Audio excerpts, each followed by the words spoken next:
In the most recent update that came out, yesterday, 2 days ago, Nintendo changed it so that way if you pick random, sure, it can still give you one of those other 3-lap tracks, but it can also give you one of the intermissions.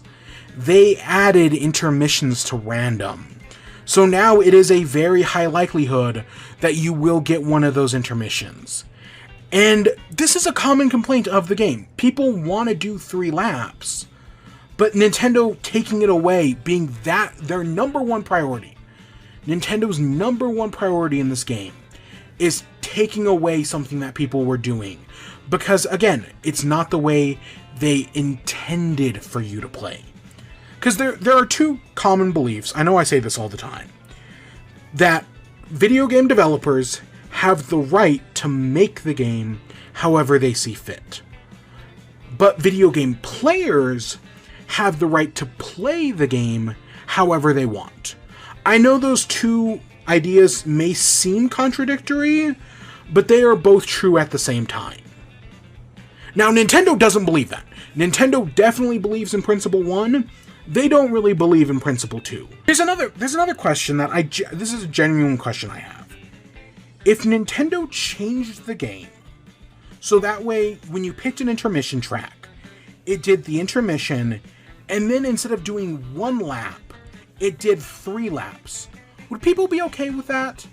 Would that be an okay compromise? Or is it you can have one or the other?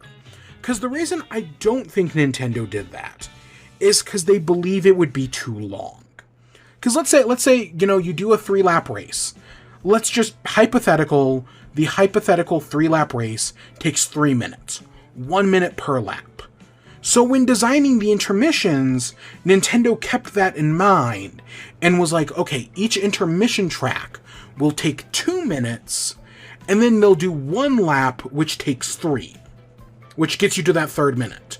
So no matter if you're doing a 3-lap track or an intermission, it takes the same amount of time. I get it. That's why Nintendo designed it the way they did. But would anybody actually have a problem is if after doing the 2-minute intermission, you did 3 laps, which took 3 minutes?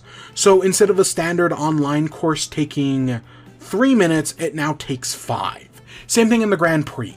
If the Grand Prix was bumped to 3 laps per track, and a Grand Prix used to take 12 minutes, and now it takes 18 minutes? I guess it'd take 18. Would anybody actually have a problem with that? If that's the compromise,